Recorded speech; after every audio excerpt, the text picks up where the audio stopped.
അസ്സലാമു അലൈക്കും. വലൈക്കും അസ്സലാം വറഹ്മത്തുള്ളാഹി. സുഖല്ലേ? ആർട്ടിഫിഷ്യൽ ഇൻ്റലിജൻസ് ആണ് നമുക്ക് ചർച്ച ചെയ്യേണ്ടത്. ലുക്കുമാരെ, ആർട്ടിഫിഷ്യൽ ഇൻ്റലിജൻസ് എന്ന് പറയുമ്പോൾ ലുക്കുമാരെ മനസ്സിലായി ആദ്യം വരുന്നത് എന്താ? ആദ്യം ആർട്ടിഫിഷ്യൽ ഇൻ്റലിജൻസ് എന്ന് പറയുമ്പോൾ മനസ്സിലേക്ക് ഓടിയെത്തുന്ന സംഗതി എന്താ? പൊതുവേ നമുക്ക് ആർട്ടിഫിഷ്യൽ ഇൻ്റലിജൻസ് എന്ന് പറയുമ്പോൾ നമുക്ക് മനസ്സിലോട് ഓടി വരുന്നത് ചാറ്റ് GPT അല്ലെങ്കിൽ ജെമിനി പോലത്തെ ചാറ്റ് ബോട്ടുകളാണല്ലോ നമുക്ക് മനസ്സിൽ ആദ്യമായിട്ട് കയറി വരുന്നത്. സ്വാഭാവികമായിട്ടും എല്ലാവരോടും ചോദിച്ചാൽ AI എന്താണെന്ന് ചോദിച്ചാൽ എല്ലാവർക്കും അത് തന്നെയാണ് മനസ്സിലേക്ക് ആദ്യം കടന്നു വരിക. അതായത് ഇപ്പോൾ പൊതുവേ ഇപ്പോൾ ഞാനെന്നല്ല, ലുക്കുമാൻ എന്നല്ല, ഹാത്തിഫ് എന്നല്ല, ഇവിടെ ഇരിക്കുന്ന നല്ലൊരു ശതമാനം ആളുകളോട് AI എന്ന് പറഞ്ഞു കഴിഞ്ഞാൽ, ആർട്ടിഫിഷ്യൽ ഇൻ്റലിജൻസ് എന്ന് ചോദിച്ചു കഴിഞ്ഞാൽ അപ്പോൾ അവരുടെ മനസ്സിൽ വരുന്നത് മിക്കവാറും ചാറ്റ് ബോട്ടുകളായിരിക്കും. ഒന്നിരിക്കൽ ജെമിനി അല്ലെങ്കിൽ ചാറ്റ് GPT, ഇനി മറ്റേതെങ്കിലും ചാറ്റ് ബോട്ടുകൾ, അവൈലബിൾ ആയ ചാറ്റ് ബോട്ടുകൾ ഉണ്ടെങ്കിൽ അതായിരിക്കും ഒട്ടുമിക്ക ആളുടെയും മനസ്സിലേക്ക് വരിക. പക്ഷെ നമ്മൾ കരുതുന്നതിനൊക്കെ അപ്പുറത്തുള്ളൊരു സംഗതിയാണ് AI എന്ന് പറഞ്ഞു കഴിഞ്ഞാൽ. എയുടെ ഒരു ഏറ്റവും ചെറിയൊരു നിർവചനം അല്ലെങ്കിൽ ഡെഫിനിഷൻ ചോദിച്ചു കഴിഞ്ഞാൽ അത് മനുഷ്യൻ്റെ കഴിവുകൾ, എബിലിറ്റിയെ പലപ്പോഴും കോപ്പി ചെയ്യുന്ന യന്ത്രങ്ങളാണ് പൊതുവെ AI എന്ന് പറഞ്ഞു കഴിഞ്ഞാൽ. അത് ഇപ്പോൾ ഫേസ് റെക്കഗ്നൈസ് ചെയ്യുന്ന അല്ലെങ്കിൽ ഫേസ് ഡിറ്റക്റ്റ് ചെയ്യുന്ന AI ക്യാമറകൾ AIയുടെ സാധ്യതയാണ്. ഇനി ഡ്രൈവർ ഇല്ലാതെ ഓടുന്ന വണ്ടികളുണ്ട്. ഡ്രൈവറിൻ്റെ ടെസ്ല ഇപ്പോൾ ഈ അടുത്ത് ലോഞ്ച് ചെയ്തിരുന്നു അവർ. AIയുടെ ഏറ്റവും വലിയ സാധ്യത ഇപ്പോൾ ചാറ്റ് GPT പോലുള്ള ചാറ്റ് ബോട്ടുകളടക്കം ടെസ്ലയുടെ സാന്നിധ്യം ഉണ്ടെന്ന് പറയുന്നുണ്ട്. അപ്പോൾ ആ ടെസ്ല ലോഞ്ച് ചെയ്ത കാർ എന്ന് പറയുന്നത് ഡ്രൈവർ ഇല്ലാണ്ട് എത്ര നേരം റൺ ചെയ്യും? തൊട്ടടുത്ത് എന്തെങ്കിലും അപകടം വന്നു കഴിഞ്ഞാൽ അത് അവരുടെ പെട്ടെന്ന് ഐഡൻറ്റിഫൈ ചെയ്യാനും പ്രതികരിക്കാനുള്ള ശേഷി അത്തരം കാറുകൾക്കുണ്ട്. അപ്പോൾ അത് AIയുടെ ഒരു സാധ്യതയാണ്, ഡ്രൈവർ ഇല്ലാണ്ട് ഓടുന്ന കാറുകൾ എന്ന് പറഞ്ഞാൽ. അതുപോലെ ഇവിടെ ഒട്ടുമിക്ക ആളുകൾക്കും അറിയാത്തൊരു സംഗതിയുണ്ട്. അഥവാ നമ്മുടെ യൂട്യൂബും നെറ്റ്ഫ്ലിക്സ് പോലുള്ള നമ്മൾ ഉപയോഗിക്കുന്ന ഫേസ്ബുക്ക് അടക്കമുള്ള അതിനകത്ത് ഒരു AI ഉണ്ട്. നമ്മുടെ സംസാരത്തെ വരെ അത് പിടിച്ചെടുത്തിട്ട് സത്യം. അത് നമ്മൾ സംസാരിക്കുന്ന കാര്യങ്ങൾ ഇപ്പോൾ നമ്മുടെ ഫോൺ ഇപ്പോൾ തൊട്ടടുത്തുനിന്ന് കരുതുക. ഇപ്പോൾ നമ്മൾ അതിൻ്റെ അടുത്ത് വന്നിട്ട് എസ്പെഷ്യലി ഇപ്പോൾ ഫോണുകളെ കുറിച്ച് സംസാരിച്ചു, അല്ലെങ്കിൽ എന്തെങ്കിലും പർച്ചേസ് ചെയ്യാനുള്ള സംഗതികളെ കുറിച്ച് ഇങ്ങനെ സംസാരിച്ചുകൊണ്ടിരുന്നാൽ അത് ഡിറ്റക്റ്റ് ചെയ്യുന്നുണ്ട് ഫോൺ. പിന്നെ പിന്നീട് നമ്മൾ ഫോൺ എടുക്കുന്ന സമയത്ത് വരുന്ന ഒട്ടുമിക്ക ആഡ്സുകളും സജഷൻസുകളും മൊത്തം അധികം അതുമായി റിലേറ്റഡ് ആയിട്ടായിരിക്കും.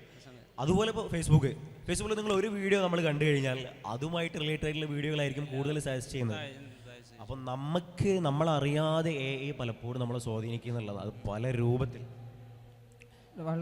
അതിൻ്റെ ആൽഗോരിതം നമ്മുടെ ജീവിതത്തിൽ പ്രവർത്തിക്കുന്നുണ്ട് നമുക്ക് മനസ്സിലാകും. പക്ഷേ ഇവിടെ നമ്മളൊരു ലിമിറ്റേഷൻ ഉണ്ട്. AI മനുഷ്യനെ പോലെ പ്രവർത്തിക്കുന്നെന്ന് നമ്മൾ മനസ്സിലാക്കും. എല്ലാ കാര്യങ്ങളിലും മനുഷ്യനെ പോലെ പ്രവർത്തിക്കാൻ AIക്ക് കഴിയില്ല. പക്ഷെ ഒരുമിച്ച് പ്രവർത്തിക്കുന്ന കാര്യങ്ങളുണ്ട്. നമ്മളിപ്പോൾ തിങ്കിങ് മനുഷ്യനും ചെയ്യും, AIയും ചെയ്യും. അതേപോലെ തന്നെ അണ്ടർസ്റ്റാൻഡിങ് നടക്കുന്നുണ്ട്, ഡിസിഷൻ മേക്കിങ്. ഇത് നമ്മളിപ്പോൾ ഒരു പ്രൊഡക്റ്റ് വാങ്ങുമ്പോൾ ആദ്യം ചോദിക്കുക ചിലപ്പോൾ AIയോടായിരിക്കും ഏതാ മികച്ച പ്രൊഡക്റ്റ് എന്ന്. അപ്പോൾ ഡിസിഷൻ മേക്കിങ്ങിൽ അണ്ടർസ്റ്റാൻഡിങ്, ലേണിങ്, അങ്ങനെ കുറച്ച് കാര്യങ്ങൾ, പ്രോബ്ലം സോൾവിങ്, ഇതുപോലുള്ള കുറച്ച് കാര്യങ്ങളിൽ മാത്രമാണ് AI മനുഷ്യൻ ഒരുമിച്ച് പ്രവർത്തിക്കുന്നത്. അതിനപ്പുറത്തേക്ക് ഹ്യൂമൻ ഇൻ്റലിജൻസ് മാത്രം കഴിയുന്ന വലിയൊരു ലോകം മനുഷ്യന് വേണ്ടി ഉണ്ട് എന്ന് നമ്മൾ മനസ്സിലാക്കേണ്ടതുണ്ട്. അപ്പോൾ ഇങ്ങനെ അദ്ദേഹം പറയുന്ന പോലെ ആണെങ്കിൽ നമ്മുടെ AIനെ കൊണ്ട് മനുഷ്യനെ റീപ്ലേസ് ചെയ്യാൻ പറ്റുമെന്ന് ചോദിക്കുകയാണെങ്കിൽ, ഇപ്പോൾ AI വന്നാൽ മനുഷ്യൻ്റെ സ്ഥാനത്തേക്ക് AI വന്നാൽ അത് വേറൊരു വിഷയമുണ്ട്. അത് നമുക്ക് ഉണ്ടാവുന്ന ഒരു ചെറിയൊരു തെറ്റിദ്ധാരണയാണ്. നമുക്ക് എന്നല്ല, ഈ പറഞ്ഞതുപോലെ ഒരു കോമൺ ആയിട്ടുള്ള ഒരു സൊസൈറ്റിയിൽ എങ്ങനെയായാലും അത്തരം തെറ്റിദ്ധാരണകളുണ്ടാവും. AI വന്നു കഴിഞ്ഞാൽ മനുഷ്യൻ റീപ്ലേസ് ചെയ്യപ്പെടുമോ, നാളെ നമ്മുടെ സാധ്യതകളൊക്കെ ഇല്ലാതാവോ എന്ന് സംശയങ്ങളാണ്. പക്ഷേ നമ്മൾ മനസ്സിലാക്കേണ്ട സംഗതി ഇപ്പം നിലവിൽ ലഭ്യമായ AI എന്ന് പറഞ്ഞാൽ നാരോ AI ആണ്. AI പൊതുവെ ഒരു 3 ടൈപ്പ് ഓഫ് AIകളുണ്ട്. ഒന്നാമത്തേന്ന് പറഞ്ഞാൽ നാരോ AI, രണ്ടാമത്തേത് ജനറൽ AI, മൂന്നാമത്തേത് സൂപ്പർ AI. അഥവാ നാരോ AI എന്ന് പറഞ്ഞു കഴിഞ്ഞാൽ ചില പെർട്ടിക്കുലർ ആവശ്യങ്ങൾ മാത്രം പരിഹരിച്ച് തരുന്ന AIകളാണ്. For example car. ഇപ്പോൾ ഡ്രൈവർ ഇല്ലാതെ ഓടുന്ന കാർ എന്ന് പറഞ്ഞു കഴിഞ്ഞാൽ അത് ഡ്രൈവർ ഇല്ലാതെ റൺ ചെയ്യുമെന്ന ഡ്രൈവിംഗ് എന്നുള്ള പർപ്പസ് മാത്രമേ അത് ഫുൾഫിൽ ചെയ്യുന്നുള്ളൂ. ഇനി മറ്റേതെങ്കിലും ഇപ്പോൾ പർപ്പസ്, ഇപ്പോൾ ചാറ്റ് ബോട്ടുകൾ അത് ജനറേറ്റ് ചെയ്യുന്നുള്ളൂ. അഥവാ നമ്മുടെ ആവശ്യങ്ങൾ ഫുൾഫിൽ ചെയ്ത് തരുന്നുള്ളൂ. ഇതുപോലെ തന്നെയാണ് ഒട്ടുമിക്ക ലഭ്യമായ അവൈലബിൾ ആയിട്ടുള്ള എല്ലാ AI ഫീച്ചേഴ്സുകളും ഏതെങ്കിലും ഒരു പെർട്ടിക്കുലർ ആവശ്യത്തെ ഫുൾഫിൽ ചെയ്തു തരിക എന്നല്ലാതെ അത് മനുഷ്യനെ നന്നായിട്ട് അങ്ങ് റീപ്ലേസ് ചെയ്യുന്നൊന്നുമില്ല. അത് നമ്മുടെ ഒരു തെറ്റിദ്ധാരണയാണ്. പക്ഷേ ഇങ്ങനെ ഒരു സാധ്യതയുണ്ട്. ഇപ്പോൾ നേരത്തെ പറഞ്ഞതുപോലെ പിന്നെ രണ്ടാമത്തെ AI അഥവാ ജനറൽ AI എന്ന് പറഞ്ഞു കഴിഞ്ഞാൽ അത് മനുഷ്യനെ പോലെ ചിന്തിക്കുകയും പരിഹരിക്കുകയും ചെയ്യുന്ന AI ആണ്.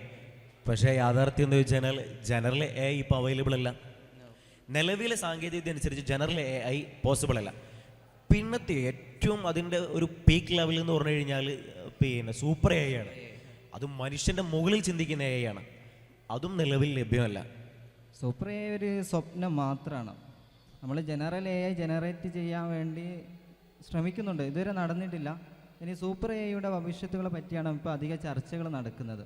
പക്ഷെ ഒരു സ്വപ്നം മാത്രമായി നിലനിൽക്കുന്ന കാര്യങ്ങളെ പറ്റി ചർച്ച ചെയ്യേണ്ടതില്ല. അതുമാത്രമല്ല, മനുഷ്യൻ എത്രയൊക്കെ ശ്രമിച്ചാലും AIക്ക് എത്താൻ പറ്റാത്ത ഹ്യൂമൻ ഇൻ്റലിജൻസിന് പ്രത്യേകതകളുണ്ട്. നമ്മൾ ആദ്യം മനസ്സിലാക്കേണ്ടത് രണ്ട് ഇൻ്റലിജൻസ് തമ്മിൽ വ്യത്യാസങ്ങളുണ്ട്. നേച്ചർ ഓഫ് ഇൻ്റലിജൻസ് ഹ്യൂമണിലും AIയിലും വ്യത്യാസങ്ങളുണ്ട്. അപ്പോൾ ഹ്യൂമണിൽ പ്രവർത്തിക്കുന്നത് അനുഭവങ്ങൾ, ഹ്യൂമന് ചില സ്വഭാവങ്ങളുണ്ട്, അതേപോലെ തന്നെ കരുതൽ, അങ്ങനെ കുറച്ച് പ്രത്യേകതകളുടെ ഹ്യൂമനുണ്ട്. ഈ പ്രത്യേകതകളൊന്നും എന്തിലില്ല, AIക്കില്ല. AI അൽഗോരിതം വെച്ചിട്ടാണ് ഒരു കാൽക്കുലേഷൻ മാത്രമാണ് സംഭവിക്കുന്നത്. അപ്പോൾ നമ്മൾ മനസ്സിലാക്കേണ്ടത് ഒരിക്കലും ഹ്യൂമനെ റിപ്ലേസ് ചെയ്യാൻ വേണ്ടി അല്ല. അതായത് പിന്നെ ഇപ്പോൾ നമ്മളിപ്പോൾ AI വന്നു കഴിഞ്ഞാലും ഒരിക്കലും മനുഷ്യനായിട്ട് കമ്പയർ ചെയ്ത് കഴിഞ്ഞാൽ AIക്ക് എത്താൻ പറ്റാത്ത ചില പെർട്ടിക്കുലർ ഇൻ്റലിജൻസുകൾ മേഖലകളുണ്ട്. നമ്മൾ ഒരു കാര്യം മനസ്സിലാക്കണം, ഇപ്പോൾ ക്രിയേറ്റിവിറ്റി ഇപ്പോൾ എല്ലാവരും ചർച്ച ചെയ്തതാണ്. ഗ്രാഫിക് ഡിസൈൻ ചെയ്യുന്നവരുടെ ജോലികൾ നഷ്ടപ്പെടുന്ന ഏറ്റവും ഫസ്റ്റ് AI വന്ന ആദ്യം തന്നെ ആ ചർച്ചയിലേക്കാണ് കടന്നു വന്നത്. സത്യം നമ്മൾ മനസ്സിലാക്കേണ്ട ഈ ക്രിയേറ്റിവിറ്റി ഒരു ഹ്യൂമൻ ഇൻ്റലിജൻസ് പ്രത്യേകതയാണ്.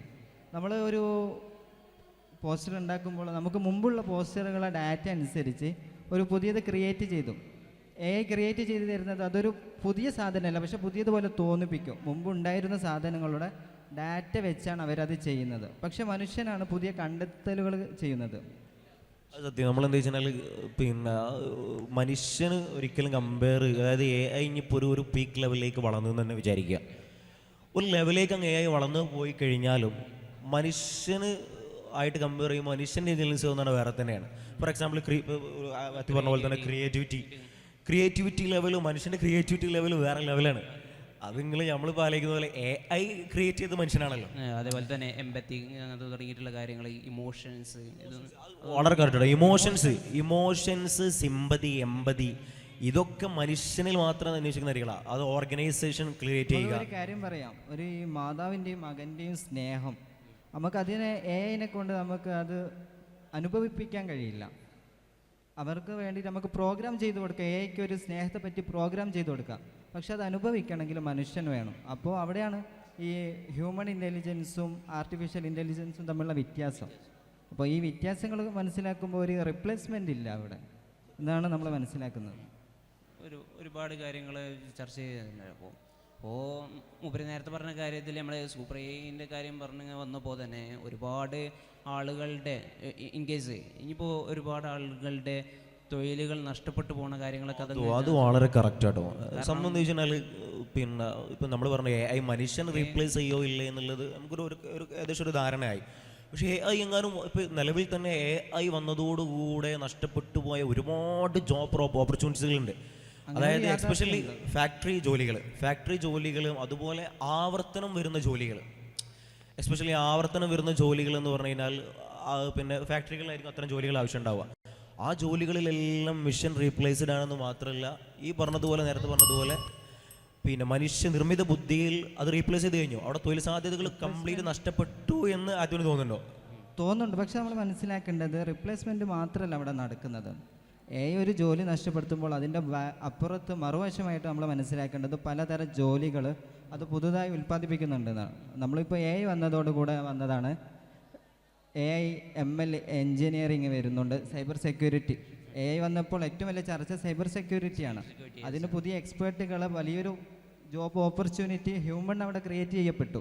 ഇതെല്ലാം റെവല്യൂഷനിൽ സംഭവിക്കുന്നതാണ്. മുമ്പ് ഇതേപോലെ കമ്പ്യൂട്ടറുകൾ യന്ത്രവൽക്കരണമൊക്കെ നടന്നപ്പോൾ പല ജോലികൾ ഇല്ലാതായി, പക്ഷെ പുതിയ ജോലികൾ കണ്ടെത്തും. അങ്ങനെ ഒരു പ്രത്യേകത ഹ്യൂമൻ ഇൻ്റലിജൻസിനുണ്ട്. കാരണം നമ്മൾ ഒരു കാര്യത്തും ഇപ്പോൾ എ ഐക്ക് എത്തിപ്പെടാൻ കഴിയാത്ത പുതിയ മേഖലകൾ കണ്ടെത്തുകയാണ് ഹ്യൂമൻ ഇൻ്റലിജൻസ് ചെയ്യുക.